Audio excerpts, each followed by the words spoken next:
proposer à chaque liste 1 heure d'antenne, voilà. Et aujourd'hui, on a ceux qui sont déjà prêts, qui sont dans les starting blocks. C'est le groupe ADN avec Martine et Hugues, premier et deuxième de la liste ADN. Bonjour à tous les deux. Bonjour. Bonjour Joël. Alors ADN, voilà. On repart pour une nouvelle aventure. C'est un groupe qui s'est créé il y a 6 ans. Il y a 6 ans, c'est ça. Tout à fait. Alors Martine, le grand changement, c'est que maintenant c'est toi la tête de liste. C'est moi la tête de liste. Donc il y a 6 ans, j'étais deuxième sur la liste. Et voilà, cette année-ci, on voulait montrer que les femmes étaient présentes aussi en politique. Et voilà, en mettant une femme tête de liste, ça prouve bien qu'on veut du changement sur Andenne. On veut entendre la voix des femmes. Et je pense qu'avec mon ami Hugues, on est deux partis, en tous les cas, très très forts, où on met la femme en évidence. Et donc, voilà, moi je suis très contente de prendre la tête de liste cette fois-ci.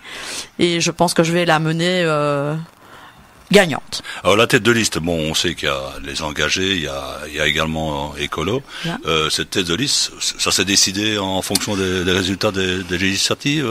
Disons que effectivement nous sommes 3 groupes. Ça c'était vraiment l'ADN d'ADN, c'était de conserver évidemment un tiers de citoyens non apparentés, un tiers d'engagés et un tiers d'écolo. Et puis il y a tout un processus interne, tu imagines bien Joël, qui s'est mis en place. Et effectivement, dès le début, comme Martine l'a souligné, on souhaitait qu'il y ait une femme tête de liste. Et puis on a essayé de trouver la meilleure stratégie entre nous, en fonction des potentiels électoraux, effectivement, et de trouver un consensus qui permettait à chacun de s'y retrouver, puisque dans les candidats stratégiques, il y a à la fois des engagés, il y a à la fois des écolos, il y a également à la fois des citoyens. Jean-Marie Mathieu est 4e sur la liste, comme Vénica est aussi assez haut sur la liste. Donc voilà, le but est de trouver l'équilibre et un bon compromis pour qu'on reste un groupe paritaire avec sans frustration pour personne. Voilà. Une chose importante quand même avant de rentrer dans votre programme, c'est Étienne Sermon qui arrête après 25 ans de bons et loyaux services. Ça, on l'a appris le même jour que votre présentation à la presse de votre local de campagne. C'est ça. En fait, Étienne, qui est un ami, disons-le, Étienne a d'autres perspectives, 25 ans, qu'il est en politique, et je pense qu'ici, il est à un petit tournant de sa vie, aussi bien professionnel que privé, parce que, voilà, 2 enfants, c'est pas toujours facile, une femme qui travaille, les femmes travaillent, il faut le dire, et donc c'est pas toujours facile de combiner la politique, ça prend beaucoup de temps. Et Étienne était non seulement sur ADN, d'ailleurs notre tête de liste il y a 6 ans, mais il était aussi très haut placé au niveau des engagés. Donc des réunions pour les engagés, des réunions pour ADN, ça devenait un peu compliqué. Et puis là, ici, au niveau boulot, voilà, c'est vraiment quelque chose. Il va avoir un grand changement pour lui, où il va encore devoir se donner plus qu'avant. Donc il fallait qu'il fasse des choix. Et le choix, voilà, il reste toujours chez les engagés, bien sûr. Mais pour ADN, il s'est retiré de la liste cette fois-ci. Mais dans 6 ans, on est sûr qu'il reviendra avec nous. Il n'y a pas de souci. Tchétché Barretta, c'est souvenir. Ah, ça. Très bon souvenir, Joël. Oui, ça, très Alors, bon souvenir. la légende veut que c'est ça à Motafolone, vous étiez tous les deux, que vous avez décidé de reconduire l'Alliance pour ADN, c'est vrai? C'était oui, peut-être, mais une atmosphère détendue. Disons que se voir dans un contexte un peu en dehors de notre rythme des réunions, etc., même avec les autres élus communaux, c'était tout à fait sympathique. Et je pense que on peut dire ça, oui, qu'on a scellé le pacte de reconduire ADN peut-être à Motafolone il y a 1 an et demi, lorsqu'il y a une délégation de la commune qui s'est rendue là-bas.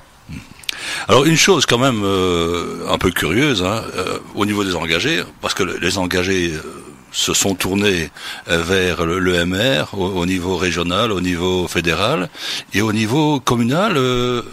Là, on reste avec Écolo. Alors, là, on reste avec Écolo. Pourquoi ? Parce que, d'abord, c'est comme on l'a dit, ça fait 6 ans qu'on travaille ensemble, on fait du bon travail ensemble. Il faut pas voir les clichés partis. Je pense qu'ici, nous, chez ADN, on a formé un groupe de 29 citoyens avec des convictions, Et que ce soit engagé, écolo ou citoyen non carté, on est avec tous le même objectif, c'est être très proche du citoyen. Être à l'écoute du citoyen et des citoyennes, bien sûr, hein, parce qu'on met toujours tout au masculin, mais il faut dire que moi, évidemment, la femme reste la femme. Et je pense qu'au niveau engagé, il y a énormément de listes qui sont pluricouleurs. Et je pense que quand on veut faire une bonne politique, il faut être attentif à tout ce que les autres veulent. On ne peut pas être avec uniquement des électeurs engagés, on ne peut pas être avec tous les électeurs socialistes, on ne peut pas être avec tous les électeurs écolos, mais ceci dit, chez nous, même dans les citoyens, il y a des anciens socialistes. On a des anciens du MR qui ne sont plus cartés, qui ont fait leur choix de venir nous rejoindre parce que justement, on est à l'écoute de tous les citoyens.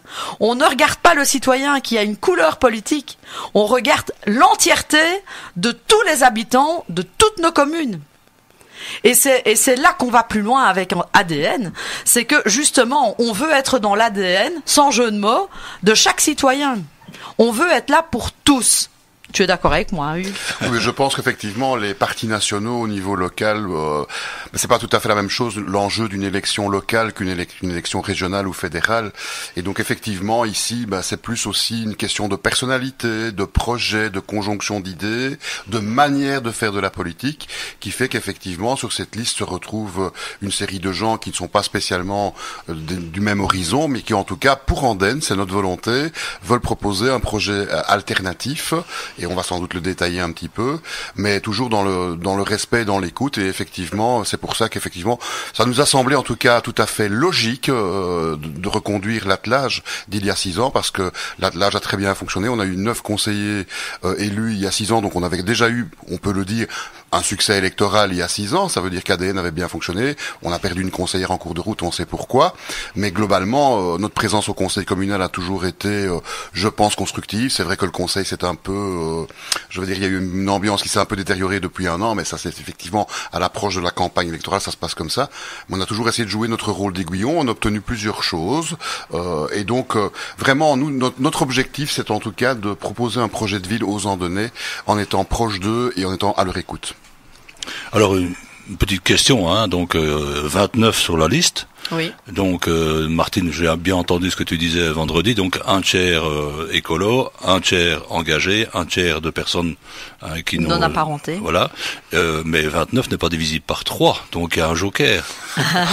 Eh bien, Joël, je vais te dire, le petit joker, c'est que c'est les citoyens qui sont un peu plus, qui arrondissent en fait le nombre, et en fait, ça n'a pas beaucoup d'importance. On n'allait pas non plus se disputer pour un candidat, etc. C'est une question de profil, une question de valeur, une question d'adhésion au projet qui fait que, et on va pas commencer, effectivement, il faut que chacun soit respecté avec une proportion plus ou moins la même, mais on n'en est pas à un candidat près non plus dans chacun des groupes, quoi. Le but était d'avoir la liste la plus forte, la plus diversifiée, la plus présente sur le terrain. Donc on a des représentants de quasi toutes les entités d'Andenne, donc c'est très bien.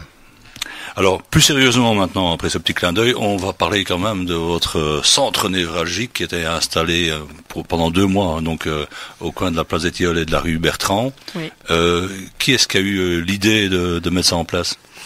Eh bien, en fait, je vais dire aussi bien chez Écolo que chez Engagé, on a tous des bureaux de représentation dans nos villes, notamment Namur. Évidemment, moi j'ai connu Namur quand j'étais sur la liste de la région, et je trouvais que ce bureau avait vraiment une valeur justement d'écoute pour Andenne.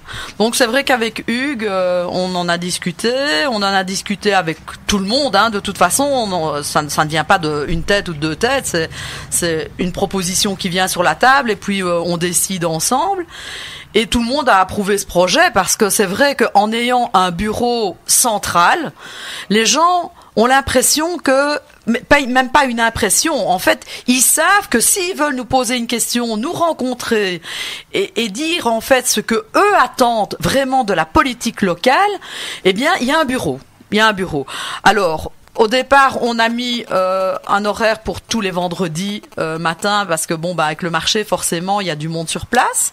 Après, on va élargir cet horaire pour qu'il y ait la possibilité, justement, d'écouter chaque personne qui voudra venir nous rencontrer. Avant, j'avais la boulangerie, tout le monde le sait. J'étais à bureau ouvert 6 jours sur 7, 12 heures par jour. Voilà, j'ai passé la main, ça fait 2 mois que j'ai arrêté.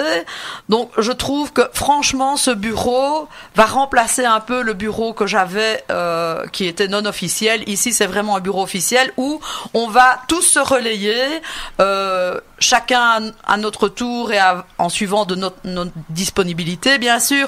On va gérer, en tous les cas, des ouvertures pour ce bureau, pour être encore plus proche du citoyen. Hugues, c'est symbolique quand même, à quelque part de l'hôtel de ville.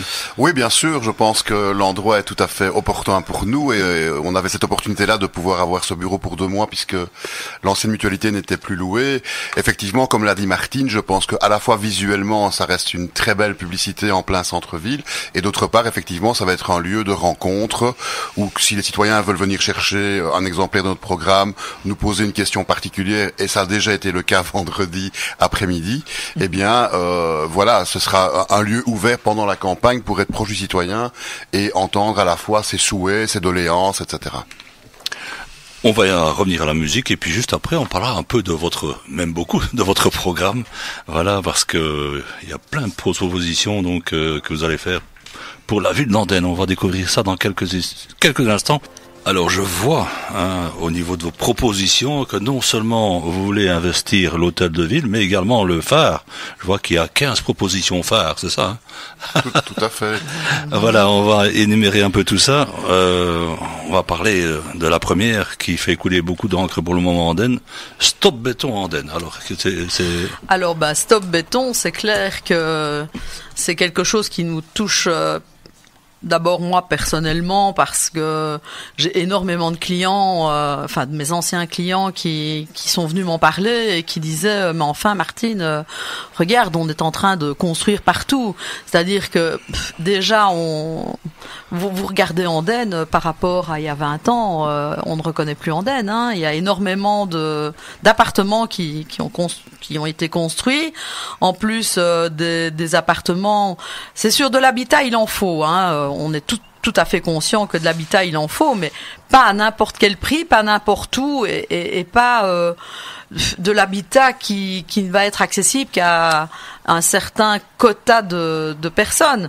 Quand vous voyez la promenade des ours, où vous aviez des appartements à 400 000 €, mais qui peut dans les jeunes, parce que on sait bien, on veut faire de l'habitat pour les jeunes.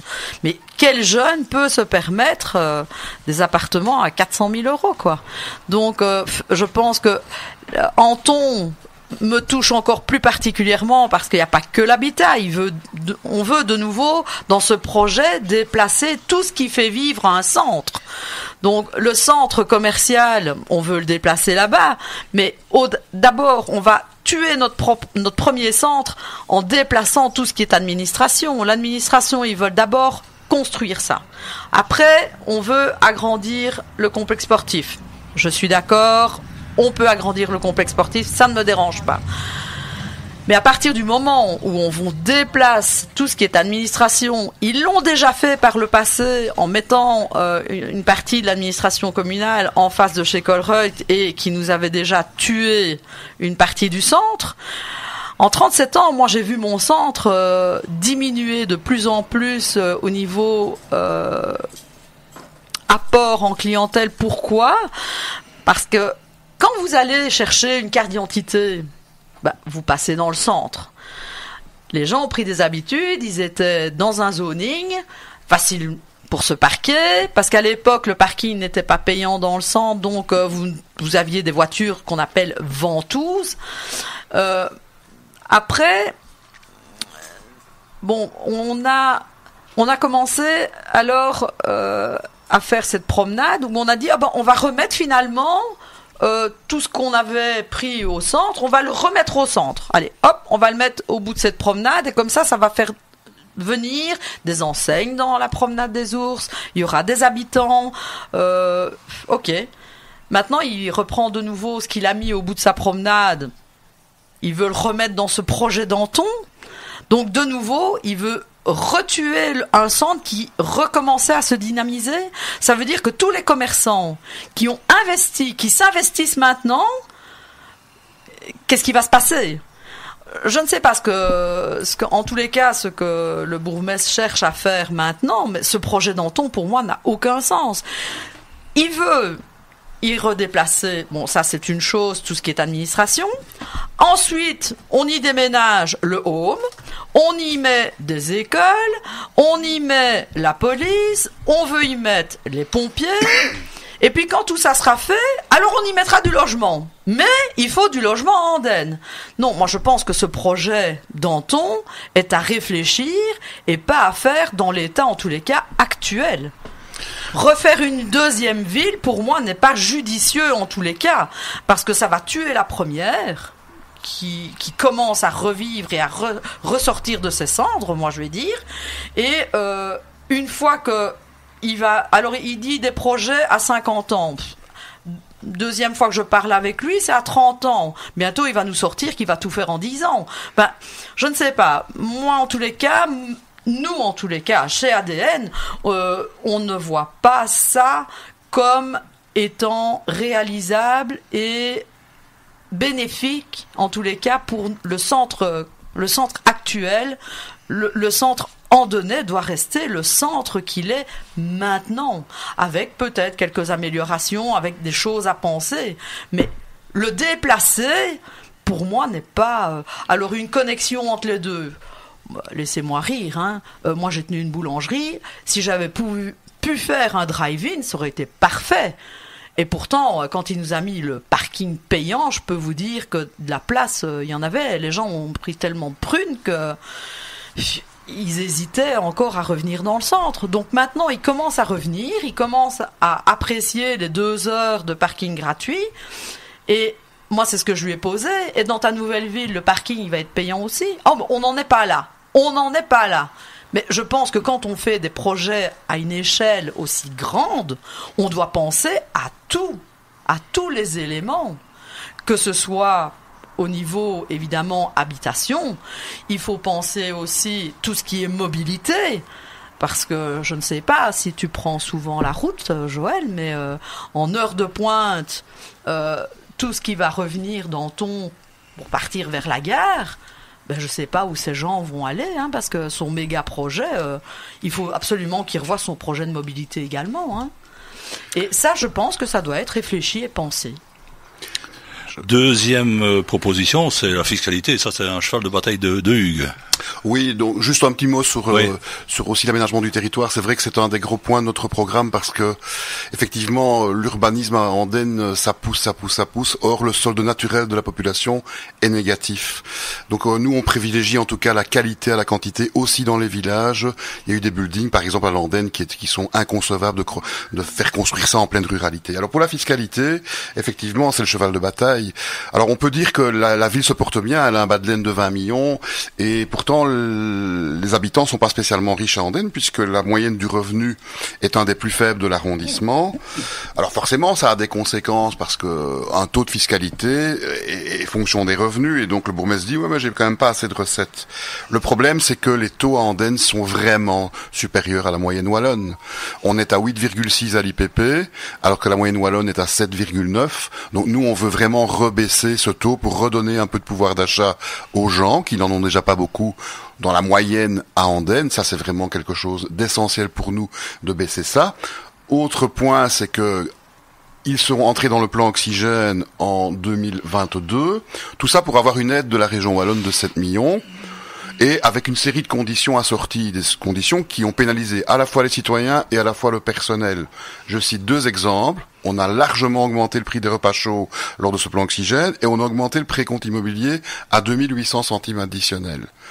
Il y avait maintenant, nous souhaitons nous baisser ce taux des centimes additionnels au précompte immobilier pour baisser aussi la fiscalité, mais pour cela, nous devons sortir du plan oxygène. Nous devons rembourser les 7 millions que nous avons obtenus. C'est tout à fait possible, hein. C'est tout à fait possible puisqu'on a 20 millions de bas de laine. Donc nous vraiment, on veut une fiscalité qui soit plus juste et qui surtout reviennent aux citoyens par des services. Le problème, c'est que tout ce qui est dégagé comme marge au jour d'aujourd'hui, c'est pour investir dans Anton, dans des terrains, dans des projets futurs. On constitue un gros bas de laine parce qu'on sait qu'Anton va être au niveau financier, une masse incroyable.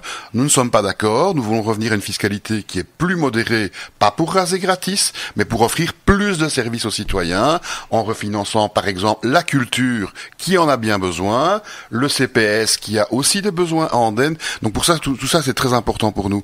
Et le troisième point en finance qui est ici essentiel, on peut comparer le prix des documents administratifs dans une série de villes aux alentours. La carte d'identité, elle coûte 27,10 € à Andenne. Pourquoi ? Parce que en plus du taux fédéral, chaque commune peut appliquer une taxe sur les cartes d'identité. J'ai fait le petit exercice encore il y a 2 jours. Jean-Blou, 24,50 €. Sambreville, 22,20 €. Oui, 21,10 €. Donc tous les documents administratifs, permis de conduire, passeport, sont aussi plus élevés que dans les villes avoisinantes ou dans les villes de même taille. Tout ça avec le même objectif, constituer un méga bas de laine qui va servir à Anton. Nous ne sommes pas d'accord avec ça et nous voulons revenir à une fiscalité nettement plus juste pour les Andennais dont le portefeuille n'est pas extensible. Alors la proposition numéro 3, ça concerne le CPAS. On chroniquement sous-financé, c'est ce que... Oui, tout à fait. Le CPAS, malgré ce qu'on en dit, manque cruellement d'abord de personnel. Donc là, je pense qu'il faudrait quand même pouvoir avoir la possibilité d'engager des gens pour être au service des gens. Le CPAS est là pour tous les citoyens aussi. Personne n'est à l'abri. Personne n'est à l'abri. Demain, on ne sait pas de quoi l'avenir est fait. Donc, je pense qu'en ayant la possibilité d'avoir un nombre de personnes efficaces sur le terrain au niveau CPAS qui est essentiel, c'est aussi protéger le plus faible. Donc, quand on dit, oui, c'est pas spécialement avoir de l'argent à donner en plus, parce que ça, il paraît qu'il n'y a pas besoin. C'est ce qu'on nous dit en tous les cas. Et un conseil communal, on met de l'argent en plus, et puis 2 conseils plus loin, on nous le retire. Il n'y en avait pas besoin. Et on n'en a jamais besoin. Mais par contre, on n'engage pas plus de personnes, alors qu'il y en a besoin. Et ça, je le sais de source sûre. Et on aide peut-être pas assez toutes les personnes qui viennent demander des choses. Après, bon, moi je ne suis pas dans les dossiers, mais j'entends, en tous les cas, j'entendais au niveau de mon commerce, j'étais proche du citoyen et je peux vous dire qu'il y a des personnes qui n'ont pas eu ce qu'ils attendaient ou l'aide à apporter. Moi, j'ai connu quelqu'un qui a vécu pendant des mois dans sa voiture, qui n'avait pas de logement. Alors, on a très peu de logements d'urgence et pourtant, cette dame, elle avait aussi une petite fille et il a fallu, je vais dire, négocier, reparler, montrer que cette citoyenne n'avait pas la possibilité d'avoir un logement. À l'heure actuelle, en 2024, est-ce que c'est normal ? Moi, je ne crois pas. Donc, je pense que le CPAS a vraiment besoin d'un montant supérieur par rapport à ce qu'il a maintenant, en tous les cas. Dans les besoins sociaux aussi, je dirais effectivement les logements d'urgence, c'est une de nos propositions. Ouais. Nous voulons 5 logements d'urgence en plus parce qu'effectivement, il y a des situations de séparation dans les familles où des mamans se retrouvent avec 2 enfants quasiment à la rue. Ben là, il faut agir rapidement. Et là, visiblement, à Andenne, il n'y en a pas assez dans ce genre de choses. Et alors, une deuxième chose aussi, nous sommes pour la création d'une résidence-service au centre. On doit accompagner le vieillissement de la population. On sait que la population vieillit inexorablement à Andenne comme ailleurs. Actuellement, il y a une résidence-service, mais qui est très excentrée à Coutis.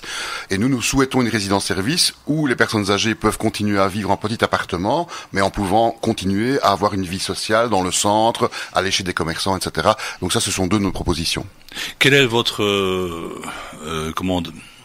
votre avis sur le fait qu'on envisage, on a cessé de fermer le home Montjoie à Coutis parce qu'il est vétuste et que une collaboration avec OE permettrait à un autre home à OE et fermer celui de Coutis. Oui, ce sont des décisions de gestion et pourquoi pas, on n'est pas contre, on va pas se fermer, mais il faut évidemment une solution alternative. Ça veut dire que si on ferme le home Montjoie à Coutis, il faut une solution alternative. Mais là, on peut quand même se reposer la question, pourquoi a-t-on été créé il y a moins de 10 ans, alors juste à côté d'un home qui était déjà assez ancien et qui avait une vétusté en devenir, une résidence-service. Voilà, donc effectivement, nous sommes ouverts, on n'est pas fermés, on n'est pas obtus par rapport à ça, mais ça veut dire qu'il faut d'autres places dans un endroit plus central alors. Alors, dans le cadre de recréer du dynamisme économique à Andenne, vous parlez d'un cadre de concertation, un petit mot d'explication. Oui, c'est-à-dire qu'effectivement, au niveau du commerce, Martine pourra en parler sans doute encore mieux que moi, on constate effectivement que les commerçants ont souvent été un peu livrés à eux-mêmes. La stratégie de soutien n'est pas toujours très très évidente de la part de la ville qui dit soutenir les commerces, mais concrètement, il se passe pas trop grand-chose. Donc effectivement, pour nous, ça c'est important au niveau de la concertation avec les acteurs économiques. C'est vrai qu'au niveau des zonings, la ville a toujours défendu l'installation de zoning et donc forcément accueille des entreprises, mais globalement on constate quand même que ça manque au niveau des commerçants, et je vais laisser la parole à Martine, d'un peu de soutien concret autre que juste une espèce de phrase marketing qui dit la ville soutient les commerçants.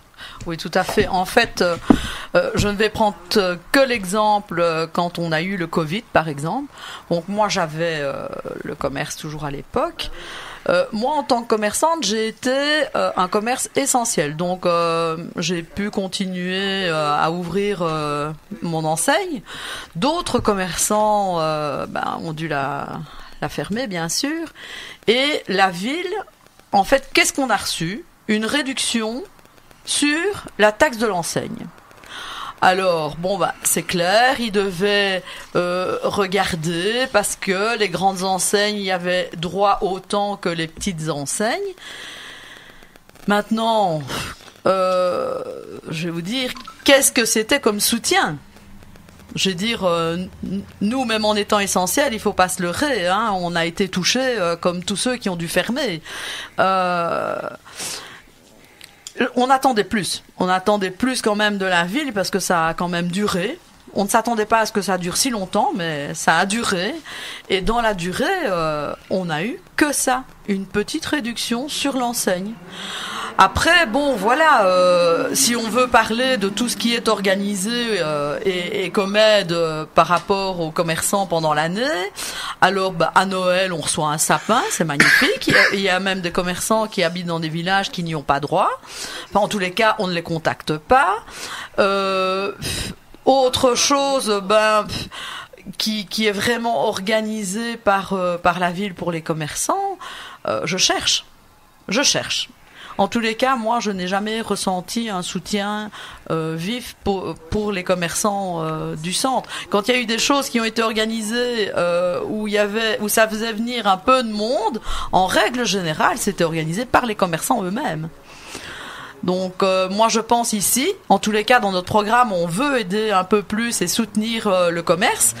Et non seulement aider le commerce existant, mais peut-être que si des jeunes veulent s'installer, on ne peut pas les installer à leur place, ça c'est sûr, mais avoir une aide logistique derrière, peut-être une aide de soutien, leur expliquer comment faire tenir leur commerce, leur montrer ce qui manque à Andenne. Parce que ouvrir 36 000 choses qui existent déjà, ça ne sert à rien non plus. Donc je pense qu'au niveau des jeunes, il faut qu'il y ait un soutien au niveau de la ville pour aider en tous les cas les nouveaux commerçants qui voudraient arriver et avoir un soutien pour les anciens qui sont toujours là et qui résistent à tout ce qui est que ce soit les zonings, que ce soit au niveau les ventes en ligne et ces choses-là. Donc il faut absolument que la ville ait un bureau pour pouvoir aider le commerçant arrivant ou déjà sur place.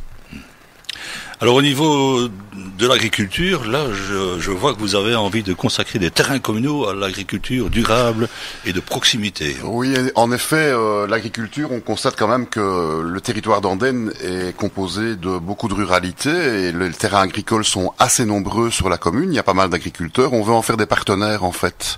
Donc ça veut dire qu'effectivement l'agriculture n'est pas une compétence communale sensu stricto, on peut pas, c'est pas nous qui allons réformer la PAC, etc., ni les aides aux agriculteurs, mais effectivement on constate qu'il faudrait peut-être une commission agriculture pour savoir un peu quelles sont leurs pratiques et pour essayer peut-être de voir comment on peut allier à la fois la santé des citoyens et la capacité de production des agricultures, de l'agriculture. Mais alors les terrains communaux justement, on voudrait par rapport à notre objectif d'alimentation durable et locale, on voudrait peut-être initier au niveau de la commune, montrer comment on peut aider des maraîchers à se développer. Il y en a déjà quelques-uns sur la commune, à Bonneville. Il y a un marché maintenant qui se fait aussi à Landenne tous les vendredis, avec des agriculteurs locaux qui essayent d'apporter justement des produits durables. Et donc là, il faut que la commune puisse être un rôle d'initiateur en montrant qu'elle est attachée à une alimentation qui est saine, qui est durable, et éviter évidemment de rentrer trop dans l'agroalimentaire avec peut-être des pommes qui viennent d'Afrique du Sud et des choses comme ça. C'est une manière d'éduquer un peu la population et de montrer que la commune est sensibilisée à une agriculture locale et durable. Et on a tout ce qu'il faut sur Andenne. On a des professionnels qui ont envie de s'investir dans ce secteur. On a une partie du territoire très importante qui peut être consacrée à l'agriculture. Et donc là, c'est plutôt du maraîchage qu'on veut initier sur des terrains communaux. Oui, et alors moi j'ajouterais, avec la boulangerie notamment, on a travaillé énormément avec la ferme du Champ des Oiseaux, qui produit des produits bio, il faut le savoir. On a travaillé notamment leur farine locale. Donc directement, ils venaient nous l'apporter à la boulangerie. J'ai vendu leur jus de pomme. Je veux dire, ils ont en dehors de savoir que cette ferme organise des choses ludiques et des stages pour les enfants, ils ont aussi des matières premières où ils peuvent donc justement où les gens peuvent directement acheter sur place. Et je pense que il devrait être possible en tous les cas à tous les agriculteurs, enfin tous ceux qui le veulent en tous les cas, au niveau d'Andenne, il faudrait justement mettre en place pas que des marchés, mais avoir la possibilité chaque jour pour chaque habitant de pouvoir se rendre directement chez le fermier et faire son marché. Maintenant, on mettre des terrains de la commune à disposition pour tout ce qui est fruitier, etc. Parce que ça manque de plus en plus dans la région. C'est une très très bonne idée aussi, mais il faudrait aussi faire connaître et sensibiliser en tous les cas le citoyen et toutes les citoyennes à faire leur petit marché directement à la base, là où on fabrique, où on cultive en tous les cas directement, que ce soit les céréales, les jus, le beurre, les œufs, tout ce qui est de première nécessité en fait. Hein. Et je vois aussi que ADN a envie d'améliorer la mobilité en Andenne. Bah oui, la mobilité, évidemment, c'est un peu l'Arlésienne à Andenne. Il faut savoir qu'il y a 15 ans déjà, on a dit Andenne manque d'un plan de mobilité. Et effectivement, il y a toujours des groupes qui réfléchissent, mais le plan de mobilité, il n'y a encore rien de décidé en 15 ans. Donc c'est quand même dramatique, hein. Et on constate de plus en plus des embouteillages, surtout le soir, que ce soit sur l'axe qui remonte vers la E42, style Tramaca. Ne parlons pas de la chaussée de Ciné, qui est quand même un goulot aussi incroyable à certaines heures du jour. Et donc là, vraiment, il faut prendre des décisions. On sait que c'est pas le cheval de bataille du bourgmestre de mettre des carcans, d'avoir des plans plan auquel on doit se référer, mais là il faut vraiment un plan. Et au niveau de la mobilité douce aussi, ça veut dire qu'il y a très peu de choses qui est fait pour le vélo, etc. Donc il faut effectivement essayer d'améliorer ça, en concertation aussi avec les acteurs régionaux. C'est vrai que c'est pas nous qui allons inventer des nouvelles lignes de bus, mais il faut sensibiliser le tech pour améliorer. On en parlait à l'instant, là, le dimanche, il y a très peu de bus qui descendent de certains coins d'Andenne vers le centre, et donc ça isole les gens, effectivement. Donc la mobilité est un sujet qui est évidemment au cœur de nos préoccupations. On veut réaffirmer aussi que la gare d'Andenne est un acteur de mobilité incontournable, puisque vous savez qu'elle a été menacée à un moment donné de quasiment ne plus devenir qu'un arrêt. On est parvenu déjà par des actions de sensibilisation dans le passé à maintenir une ouverture du guichet le matin au minimum et un accès à la salle d'attente. Donc vraiment, la mobilité, c'est quelque chose de super important pour nous. La commune ne peut pas tout en mobilité. Il y a des enjeux régionaux, fédéraux, mais en tout cas, la commune doit être beaucoup plus active et doit décider maintenant, parce que il y a des acteurs sur le terrain comme le GRAC, etc., des gens qui ont vraiment fait des études sur les manques qu'il y avait en Andenne en termes de mobilité. Eh bien, il faut écouter ces gens qui sont des experts en la matière, beaucoup plus que Martine et moi, pour décider demain de faire enfin un plan de mobilité qui a du sens à Andenne, quoi. Alors, je vois aussi que vous voulez créer 15 nouvelles places de crèche et de halte garderie. Ça, c'est aussi un gros problème. Hein. Alors ça, c'est un gros problème, surtout pour la femme qui travaille, évidemment. Hein. Moi, j'étais en tous les cas jusqu'à ici pendant 6 ans avec Elisabeth Malizou pour tout ce qui est extrascolaire. Et on en est tous conscients qu'il manque des places.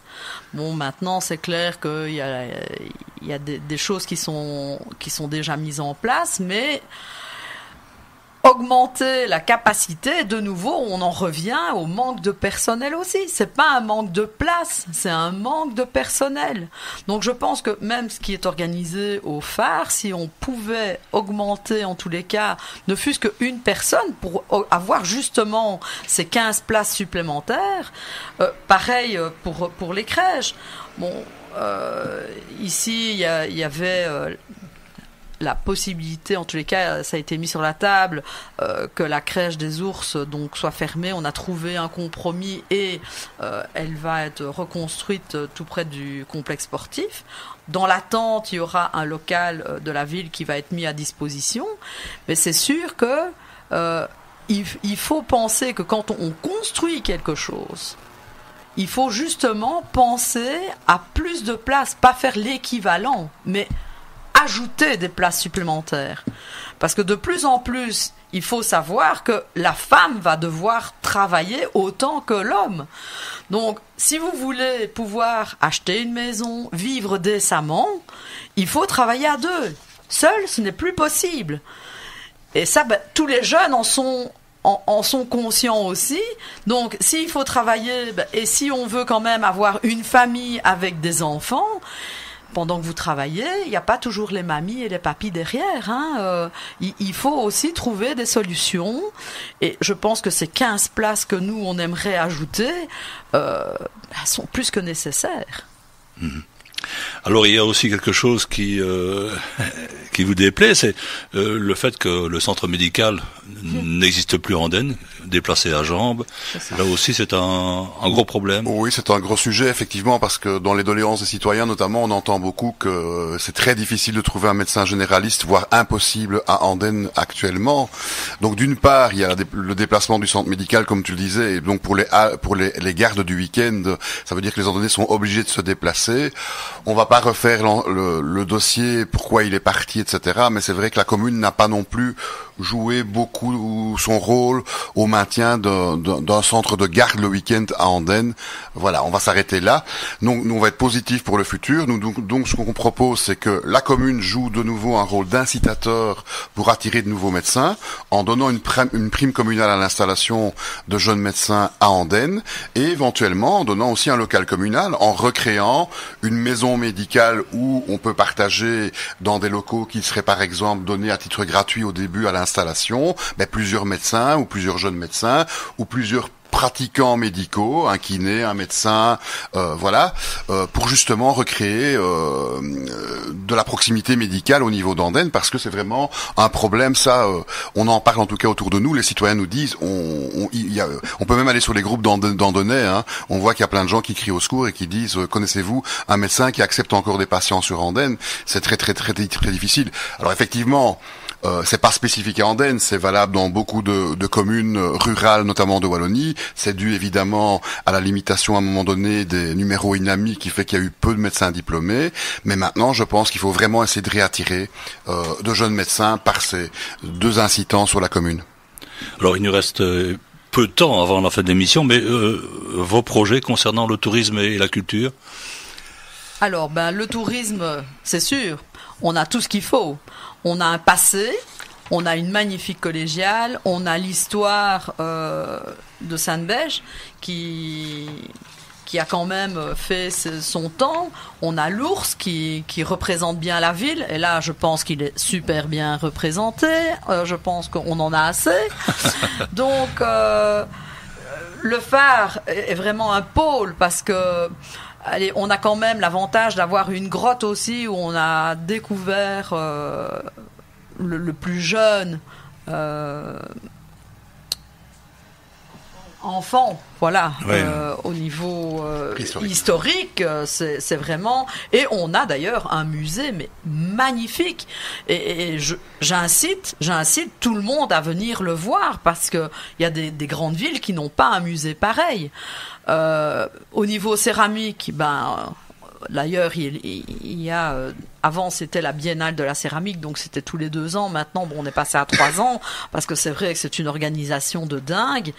Et ça permet justement aux gens de pouvoir côtoyer des céramistes et de maintenant, mais voir aussi le passé. Donc tout ce qui a été fait, réalisé avec peu de moyens finalement, juste de la terre. C'est un truc de fou. Moi, je suis toujours émerveillée de voir le boulot que ça fait. Et le musée, de nouveau, n'est pas assez connu. Je pense que il manque encore derrière quelque chose, ce petit quelque chose qui va faire que. Et je ne vous apprends rien, de nouveau, on revient au commerce, mais si les gens viennent de l'extérieur voir nos musées, notre richesse notre patrimoine en tous les cas qui est très très riche à Andenne, si on fait venir les gens de l'extérieur, c'est gagné. Ça fera tourner l'économie, ça donnera de l'emploi. Et je pense que si derrière tout ça, la ville n'agit pas, alors je dis c'est vraiment triste parce qu'on a vraiment tout ce qu'il faut en main pour pouvoir justement créer tout ce qu'il faut autour de notre ville, notre patrimoine et voilà, ça fera de nouveau des emplois. Voilà, c'est juste ça. Alors il nous reste vraiment très très peu de temps. S'il y a des personnes qui sont intéressées pour découvrir d'une façon détaillée vos propositions, je crois qu'il y a... Oui, voilà, donc l'ensemble des 15 points qu'on vient de détailler assez sommairement se retrouve déjà sur notre site, www.adnandenne.be. Donc ils peuvent retrouver. Au local de campagne, on peut leur remettre aussi ces 15 propositions en propositions papier, bien évidemment. Donc ça, il y a aucun problème.